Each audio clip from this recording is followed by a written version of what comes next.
有些现实的事情是很扎心的。在北上广深，为什么那么多的单身姑娘，她们自身都不错哈，但是就是找不到男朋友，很难维护一段长久的恋爱关系。她们自己也不想这样，但是呢又无能为力啊。28岁的茵茵哈，在北京的一家3甲医院工作，长相很甜美，身材气质都很佳，高知家庭的背景哈，按说呢，她这样的综合条件已经不错了。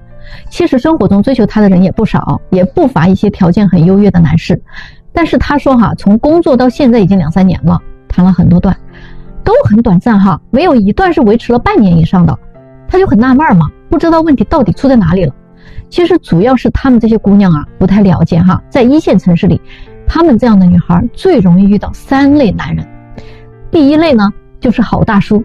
好大叔呢是有钱啊，也愿意给你花钱，然后呢也很喜欢你，对你也很好。但是如果你想长期持有好大叔啊，就有点难了。因为好大叔的缺点就是花心啊，见多识广啊，你很难拿捏他的呀。因为啊，喜欢好大叔的女人也是大把大把的人啊，你很难成为他的唯一啊。那第2类呢，就是精致精英男，他们家境好，学历好，圈子也很好，房车都有，收入也很高。他们可能呢，就比较小资哈，生活呢很讲究品质，常常会带你去一些高档消费场所哈。他会很温柔啊，情商也很高，很懂女人心，说你爱听的，花钱也比较大方。那么你的恋爱体验啊是相当浪漫的。但是呢，他们却有个特点，就是哈，一起吃喝玩乐啊，他是可以花费的，但是呢，不太会愿意啊单独为你去花钱，特别是大笔的，比如说给你买个爱马仕包包啊，香奈儿啥的啊，就不太可能了。你会体会到哈，他很算计的。你一旦离开了他，你就发现你其实啥也没有，除非你深得他心哈，可能会是个例外。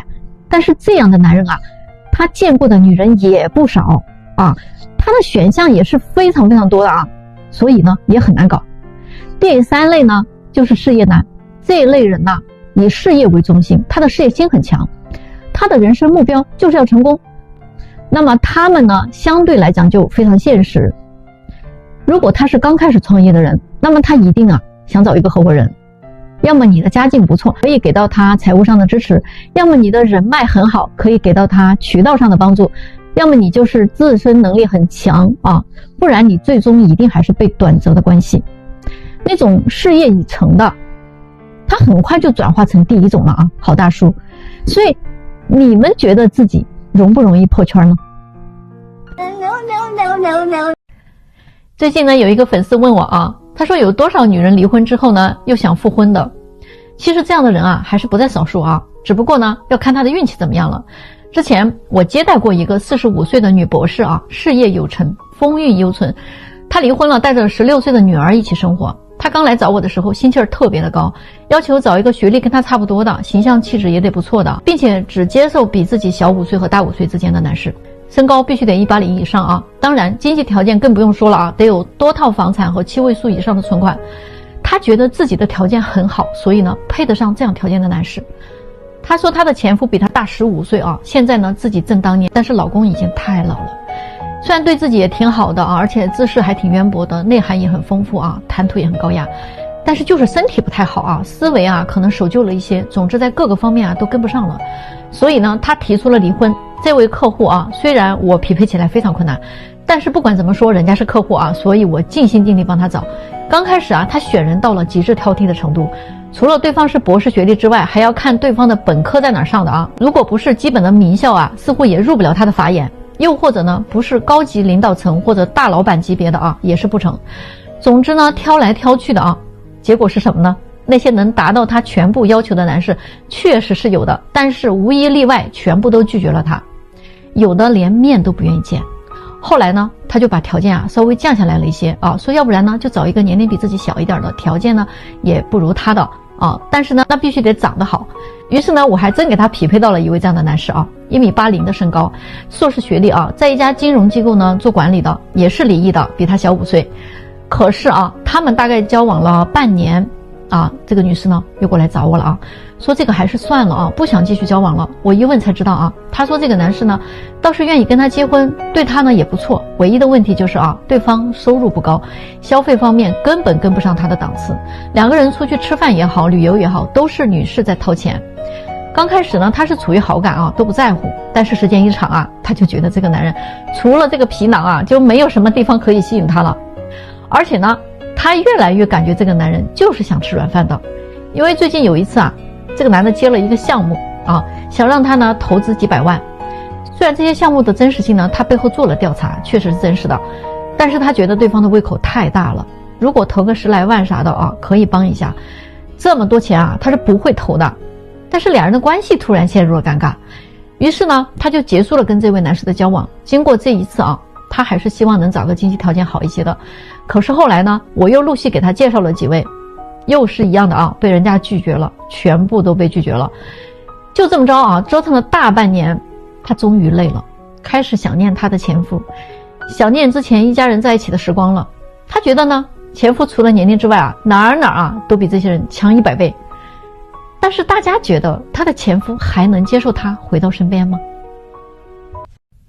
现在的年轻人找对象啊，真的是谁也看不上谁啊，谁也不服谁啊，都觉得自己呢是 No.1 啊。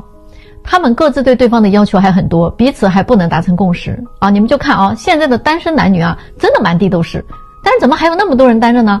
他们是真的找不到吗？真的不是，主要的问题是现在的男女啊，想法很对立，好多的问题根本聊不到一块去，还三观相合呢。我看他们三观都不住在一个星球上啊。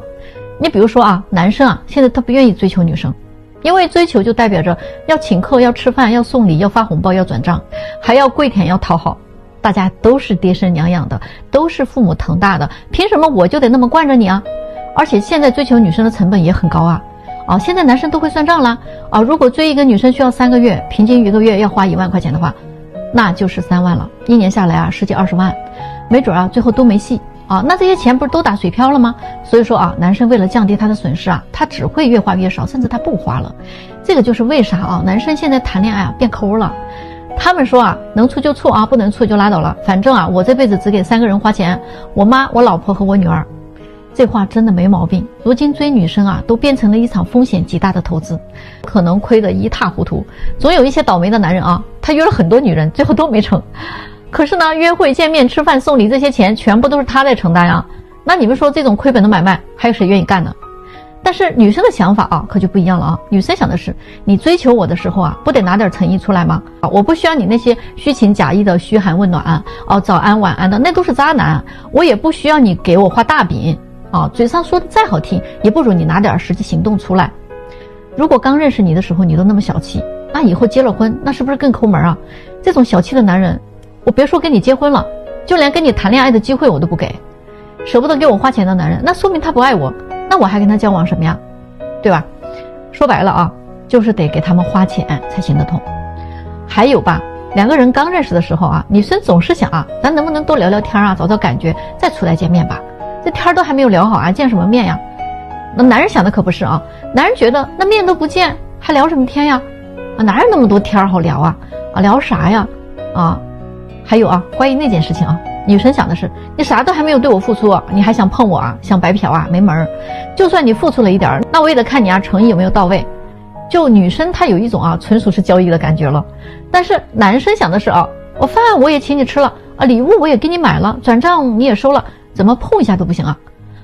总之我真的见过那种花了不少钱，最后连女生的手都没碰到一下的男生。最后女生都说不合适所以呢，现在基本上没有男生愿意去追女生了。大家都应该知道爱情其实它是双向奔赴的，互相看得上就接触，看不上就拉倒。你别用那些慢热、仪式感、什么礼物这些东西为理由，让男生一味的去为你付出，这个真的不叫爱，这个只是在索取嘛。你们到底弄明白了没有呢？觉得我说的对了给个小心心再走今天有个粉丝问我他说女人找对象到底是找一个有钱的好呢，还是找一个人品好的人好呢？大多数的女人的回答应该都是当然呢，最好是找个既有钱人品又好的啦。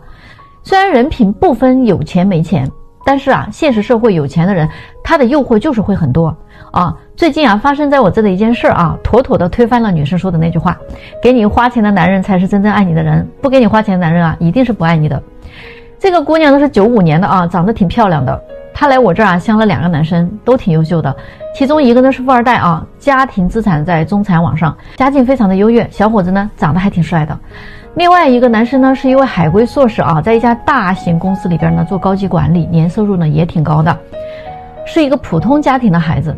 那这个姑娘呢啊，她说呢感觉2个呢都谈得来啊，那印象呢也都挺好的，要不然呢就先都了解一下再说。于是呢这个姑娘就跟2位男生分别都见了2次面啊。这个富二代的男生呢表现的就非常大方啊，订的餐厅都是人均消费1000以上的，送他的礼物当然也不便宜了，聊的话题呢也都是那些很高大上的东西啊，还跟他呢描绘了很多未来的生活蓝图。总之啊就发挥了很多有钱人的优势。而另外的这位男生呢，他是普通工薪阶层家庭的孩子嘛，那花钱呢就比较有规划。他请姑娘吃饭呢，选了一个比较普通的餐厅啊，2个人呢就吃了200-300这个样子，也没有说啊吃完了就去逛逛街什么买个礼物啥的。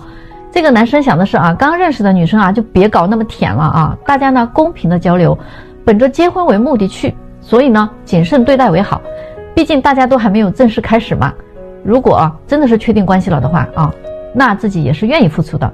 于是呢他的这一番操作啊，直接就让这个女孩选择了富二代。于是这个姑娘就跟这位富二代开始交往了啊，大概2个多月的时间。男孩对她呢还是可以的啊，感觉呢还蛮认真的。但是啊，只要这个女孩跟他一说到见家长啊，或者是未来结婚什么的话题的时候，这个男生就会支支吾吾的不想接话啊，要么呢就找个理由搪塞她。除了这个啊，相处期间呢，男孩在钱方面还是仍然很大方的，经常给她送礼物啊，各种香水、包包、口红、化妆品啊，他还挺会买的啊，都是姑娘很喜欢的一些牌子。可是啊，不幸的事情啊很快就来了。就在他过生日的那天，男生买了花和蛋糕，2个人呢正准备好好庆祝一下的时候啊，女生突然想起来，她给男生也准备了一份小礼物啊，放在之前穿的外套兜里了。但是外套呢却落在了男生的车里，于是呢她就跟男生要了车钥匙，到后备箱里啊找到了这个外套。可是这个时候她却惊讶地发现了后备箱里有一个小箱子，里边有不同品牌的香水、口红、化妆品，每一种啊都买了4份，都是一模一样的。但是这么久以来呢，她并没有重复的收到过相同的东西。就在这一刻呀，她突然什么都明白了。原来她之前呀给她买的各种大牌的香水、口红、包包，都是一次性买4-5份的啊，你们懂的。所以呢，一个男人爱不爱你啊，能仅仅靠这一个表现来衡量吗？有钱的男人根本就不在乎给你买这点东西，他可以同时给好多个女孩买，你能把他怎么样呢？他虽然后来跟这位富二代也快速的结束了关系啊，又回到了相亲市场，但是这一回他再也不会用花不花钱来衡量一个男生的诚意了。这个时候啊，他也想起了那位比较抠的男生，也试着跟对方交流了。但是啊，这个男生已经有交往对象了，并且这个男生对他说，我不是一个会给刚认识的姑娘就使劲花钱的男人，但是啊，我却是一个愿意为我的家庭、为我的妻子孩子奉献一切的人。我很认真地对待每一个来相亲的姑娘，我不会去制造那些假象来迷惑你。我就是想告诉你啊，我就是一个回国的人，在你啊还不是我女朋友的情况下，花钱来追求还没那个必要吧。我想要的不过是一份双向奔赴的感情而已。你们觉得他说的对吗？是不是你们的心声呢？我最近呢问了一位男粉丝，为什么你条件这么好，现在都40多岁了还定不下来呢？你是不想结婚吗？还是有恐婚症啊？他说了一番话啊，令我挺惊讶的。这位男士呢，从小就生活在一个高知家庭，家境很好。他32岁的时候呢，从体制内啊辞职了，下海从商。他凭借自己的能力，生意越来越好。目前公司呢年利润丰厚，尽管呢现在在这个经济大环境不太好的情况下，他的公司业务呢仍然屹立不倒啊，平稳的过渡了口罩低迷期，已经是非常不错了啊。总体来说呢，是一位挺成功也挺成熟的优秀男士。按说呢，他这样的男人找个结婚对象应该不是很难的吧？可是听了他的一席话之后啊，我觉得他是一个特别明白的人，他把人心看得太透了啊。可能现在的婚恋大环境确实是不太友好的。他说呢，10几年来他谈过无数的女朋友，但是真正意义上的啊，并且呢记忆比较深刻的也就2、3个。他总结说啊，这些年啊接触过的女孩子啊，说实话，真正想娶回家的，或者说能够胜任妻子这个角色的女人是很少的。当然啊，我们不排除啊她有一些挑剔的因素，但是她讲的有些东西真的是现实存在的呀。他说为什么现在很多的女人啊根本就不适合结婚呢？首先一个就是她们真的很自私，即便是双方有爱情为基础的也毫不例外，每个人啊想的都是自己的既得利益，我要什么，我想得到什么，我能得到什么，都是以自我为中心的多。他们并不懂得关心对方的需求是什么，我可以给对方带来什么呢？很多的女人认为自己长得漂亮就可以有大把的男人挑选，总是希望男人呢像舔狗似的追求她，而自己呢可以为所欲为。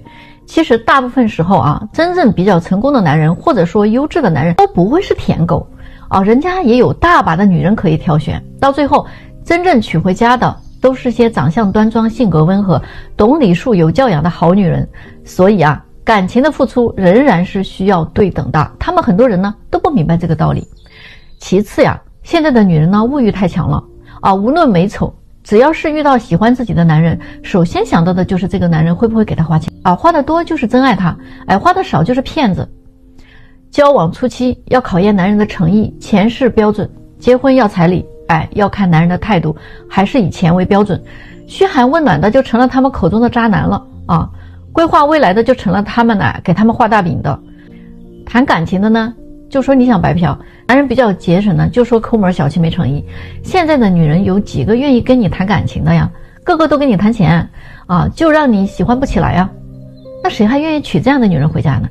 最后呢，就是现在有很多的女人已经丧失了作为一个女人的功能了。她不想做饭，不想做家务，她甚至都不想生孩子，只想自己享乐，也不会照顾老人，不会照顾老公啊。大小姐脾气还很大，动不动就跟你闹离婚。以前的人啊，结了婚就是一辈子呀。所以男人啊，他敢为了这个家庭啊，为了婚姻去付出他的一切。而现在的人呢，结了婚2年就离了，他哪还敢拿他的所有去赌呢？他赌不起呀，他也怕赌输了呀。所以现在有很多人晚婚晚育嘛，甚至不婚不育。那真的是因为男人不敢轻易的娶啊。你们觉得他分析的有道理吗？咱们评论区来说说。有些大龄剩女啊，她真的是不信邪的，你跟她说再多都没有用。38岁的未婚女人啊，都这个岁数了，还自信爆棚。你说你如果已经做到了事业有成啊，还有点骄傲的资本，但是你可能也就有个几十万收入，学历高一点就把自己排在了优质女人的行列里。什么是优质女人呢？搞清楚了没有啊？要说事业方面，你能跟董明珠那样的女人去比较吗？要说家庭方面，你会经营感情吗？你要是会经营的话，不早就结婚了吗？你这个岁数生孩子都有困难了，找对象的时候满嘴都是那些话，什么我不能将就着找个条件比我差的男人结婚来降低我的生活质量什么我虽然但是却看起来很年轻，什么如果这个男人没有什么亮点吸引我我嫁给他是为了什么？难道是为了给他这种低质量的基因传宗接代吗？有的时候我一听到他们说这种话，真的就有点哭笑不得了38了还想找个跟自己年龄相仿的优质男人。最气人的是他们就算见了 N 个优质男人，受尽了别人的拒绝，也跟战斗英雄一样绝不低头，绝不妥协，坚决不肯投降，一定要战斗到底的样子。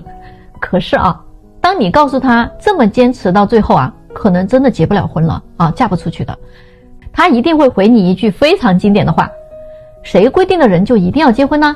找不到就自己过也挺好的他会怼的你没话说。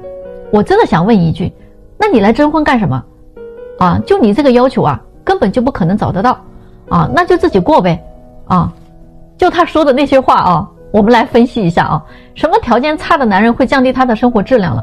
说实话，什么是生活质量只有物质才是衡量生活质量的唯一标准吗？两个人在一起生活，他没有陪伴吗？没有照顾吗？没有精神共鸣吗？没有相互扶持吗？这些东西不是一样也很重要吗？虽说有句话说贫贱夫妻百事哀，那你怎么不想想另外一句话呢？夫妻同心，其利断金所以你不能只看到了婚姻某一方面你还得看到它另外还有很多很多方面的。还有那句话就别老挂在嘴上了，我都替你们害臊啊！什么看起来很年轻啊？人家男人要的不是看起来很年轻，人家要的是真的很年轻。又说什么啊，男人没有亮点吸引不了我，我真的都想笑出声来啊！你身为优质男人，人家有多想吸引你啊？人家只想吸引那些年轻漂亮的小姑娘，根本就没你什么事儿。别说我说话绝对啊，事实就是这么绝对的。你曾经拿你的青春去赌明天，而明天啊，现在就在眼前，青春却没了。想结婚的大龄未婚女人一定要早一点清醒啊！不想结婚的可以继续做你的梦哦，我就不打扰了。但是真的啊，想要结婚的就想想清楚啊！你们觉得我分析的对吗？给个红心再走啊！都说大龄剩女比较焦虑哈，那大龄剩男他为什么不焦虑呢？因为在婚恋市场啊，女生的择偶优势啊就是年龄，并且呢，它是在随着时间的流逝啊被快速的消耗掉的。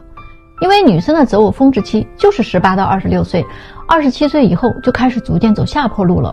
那过了30岁的女人呢，那就已经开始被挑挑拣拣了。这个时候基本上啊找不到一个条件较好的同龄男生了。如果女生到了35岁以后，不管你有多好的颜值、多高的学历、多好的事业啊，你都不如一个25岁学历平平、工作平平的姑娘吃香。因为你那些学历好啊，工作好，都不是男人太看重的东西，他们的骨子里啊，就是介意这个生育价值啊，就是啊要这个好的基因。如果再拖到40岁，基本上啊就无人问津了。如果不想将就着下嫁，还想找个条件好一点的，恐怕你就得选择老大哥啊，或者是离异的男人了。你们也别不服气啊，这些都是非常残酷的事实。而一个男人啊，他的择偶优势并不是年龄，他们的第一优势是能力，可以说的狭隘一点，就是创造财富的能力。而从年龄来讲，男人的择偶峰值期就比女人啊长很多，大概从28岁到48岁之间都是男人的择偶峰值期。只要啊他具有第一优势能力，就不怕找不到年轻漂亮的女人。也就是说，在相亲市场，一个25岁的女生，她可以直接秒杀一个35岁的优质大龄剩女，而一个35岁的优质大龄剩男，他也可以直接完胜一个26岁的小男生。女人的优势呢，是一个短暂而快速的在逐渐贬值的过程，而一个男人的优势呢，却是在逐渐上升的过程。他们择偶优势的周期是女人的2倍以上。所以呢，如果一个男人在35岁的时候已经事业有成、有房有车，那么呢，会有一大帮的年轻漂亮的女孩围着他转。可是女生就不太一样了。一个女生如果在35岁的时候，你也事业有成、有房有车，那么你注定是得不到这些在择偶峰值期的成功男人的青睐的。这个时候啊，可能你就是想找一个踏实本分的男人嫁了呀，都非常的难。也别再说啊，你可以找个年龄小的男人，可以不计较对方的条件这种话啊，那也是一样要付出代价的。人家小女孩找大叔，那是因为大叔舍得给他们花钱。如果一个小男生愿意跟你的话，那你也得愿意给他花钱。这个是同样的道理，你得做得到才行啊，你们说对吗？离婚的女人真的是很吃香吗？最近呢，我在网上刷到一个视频，说这个离婚带娃的女人啊，男人都在抢。你们觉得这个话有没有毛病啊？我做婚恋这么多年了，我就从来没有见过一个离婚的女人会被男人去哄抢的啊，只有被嫌弃啊，被拒绝。去年有一个离婚带娃的明星来找过我们啊，那么漂亮的女人仍然是被嫌弃被拒绝的，我们也帮不了她。在相亲市场上，如果你是一个离异女人，即便是你没有生过孩子，你也基本上啊不会被那些未婚男士选择到，你更不会被那些经济条件特别好的男人选择。哪怕他是一个离过婚的男人，也有大把的未婚的啊，还比你年轻漂亮的女人啊，愿意选择他，愿意嫁给他。更何况你还有一个孩子啊，一个离过婚、生过孩子的年纪不小的女人，怎么可能被男人去哄抢啊？谁来抢你啊？那些山里的穷光棍们吗？啊，他们恐怕连自己都养不活，还别说给你养孩子了。有的离婚的女人呢，在找伴侣的时候，那提出的条件比她20几岁年轻的时候提出的条件还要高啊。我们介绍的时候你会发现不管你长得多漂亮啊，男人只要听到离婚啊，要是还带个娃呀，基本上连面都不愿意见啊。特别是那些带男孩的，因为现在没有这种大冤种了，谁还愿意跟你去养孩子呀？而且呢，还是个男孩，即便是你没有经济负担、经济条件特别好的那种女人啊，男人他呀也没几个愿意的，他们就是很介意男孩，他们不傻，你觉得呢？啊，那这些女人吧哈，有可能她好不容易还找到一个愿意跟她结婚的，她还要张口要彩礼啊，还要的不少。我倒不是说你不能要哈，这个事儿吧，咱都这么大的人了，能不能心里有点数啊？啊，那种毒鸡汤说那种毒鸡汤的人哈，我真的是啊，你恐怕精神有问题是不是啊？你是幻想症吧？出来说这种话啊，害得这些离婚的女人自己都找不着北啊，她们最后根本就嫁不出去，你们说对不对？最近有位粉丝问我啊，他说是不是年龄越大越难脱单了呢？我的回答是对啊。这位粉丝他是一位35岁的大龄剩男，我们来看看啊，他这些年的相亲经历和感悟。他说呢，我相亲已经有5年的时间了，相了不下50多个女生啊，结果都失败了，不是条件上不太符合人家的预期，就是长相上呢不太符合我自己的眼缘。有时候好不容易啊找到个合适点的，最后呢性格还不合，恋爱都谈不下去，也结不了婚。那随着年龄越大呢，感觉脱单越难了。他总结了一下啊，主要有以下几个原因吧啊。一个呢就是选择范围变得越来越小了。那会儿年龄小的时候呢，还有很多的人给他介绍相亲对象，虽然结果啊都没有成功，但是在相亲的路上多多少少还是有一些成功希望的。可是现在呢，随着年龄的增加，已经越来越少有人给他介绍对象了。最后一次相亲已经是1年多以前的事了啊，感觉自己已经快要被抛弃了的样子，完全没有人帮他介绍相亲了。其次呢，就是自己现在实力确实越来越弱了。我的工作一直就是在一家国企里边，每年呢就挣那点钱哈，涨也涨不了多少。年轻的时候呢，我这个条件还算可以，家里边有房有车啊，有个稳定的工作。没人介绍的时候呢，也有挺多姑娘愿意跟我见面聊聊天的。但是近几年呀，人家一听我这个条件就觉得不行了啊，嫌我收入太低了，还有房贷有车贷啊，每个月呢确实所剩无几啊，存款也不多。我也想过要不要换个工作得了啊，换个能挣钱多一点的，女同事也多一点的地方。可是呢，我多方打听之后啊，发现换了工作可能也不一定啊。收入不但不稳定了啊，单位里的姑娘啊，年龄大一点的可能早就结婚了，要么就是人家的虽然年龄大，但是要求呢仍然很高，我还够不着人家啊。那些刚毕业进入社会的小姑娘呢，可能又有代沟，聊不到一块去，甚至人家都还没有结婚的打算呢。而自己的年纪都这么大了啊，更多的时间又想着怎么多搞点钱，年龄越大呢就越现实，不像年轻的时候了，拿着2000块钱的工资也能做着年入100万的梦。现在更多的呢是想着怎么多赚点钱呀啊！看着这么穷的自己，哪里还有勇气呢去追求女生？自己都天天吃土了，还拿什么给别人幸福呀？啊，有的时候结婚就是需要年轻的时候那种盲目的自信啊，相信自己未来会变得更好。即使现在什么都没有，依然能给未来安全感。可是到了30多岁了啊，这种情况已经就不存在了。不仅自己不相信未来会更好，别人更不相信。所以到了我这个年龄，如果你条件好点那还没问题，如果条件差呀，就连相亲你都没资格了。第3点啊，35岁的年纪了，像我这个条件啊，也没有资格去追求那些特别年轻的姑娘。所以我遇到的相亲对象大部分都是大龄剩女了。他们的思想性格我真的很难去跟人家契合，我基本上无法从他30多岁的容貌去理解他那个20多岁的心态。吃饭的时候少点2个菜就会说我抠门没给他夹菜就说我不够体贴，讲未来的计划呢就是给他画饼。聊天有些不同意见，那就完全是3观不合。他们对于自己的结婚对象要求并没有随着自己的优势的消失而变得更宽容这些大龄剩女结婚的欲望其实也不太高了我相信他们对于结婚并没那么着急了，或者说他们对于自己结婚的对象更加严格了，所以我们都不好脱单了。其实35岁以后男女都一样，脱单变得不太容易了。大家觉得他分析的怎么样？我问大部分男生一个问题你为什么宁愿在家里打游戏也不愿意追女生？你们的回答一定是我为什么要追喜欢就在一起呗，不喜欢就拉倒嘛，追女生太累了好吗？还要花钱花了钱还不一定有结果。那既然这样，我为什么还要追还要付出谁想当那个大冤种谁就去最近我还听到了一个这样的推理，他是这么说的不愿意追女生，那这个女生得是谁这里边有一个因果关系。比如说你过生日，你爸给了你100万做礼物啊。那这件事里边呢，不是因为有一个人给了你100万，所以他是你爸，而是因为他是你爸，所以他给了你100万。那秦始皇统一6国，不是因为他是秦始皇，所以他统一6国，而是因为他统一了6国，所以他叫秦始皇。比如你就职的公司出现了财务危机，你会拿出自己的积蓄去赌那个黑洞吗？你肯定不愿意。所以男生为什么要愿意为那些跟自己没有任何关系的女生去不计回报的付出呢？所以你要知道，不是因为他付出的不够，所以你跟他没有关系，而是因为你跟他没有什么关系，所以他才付出的不多。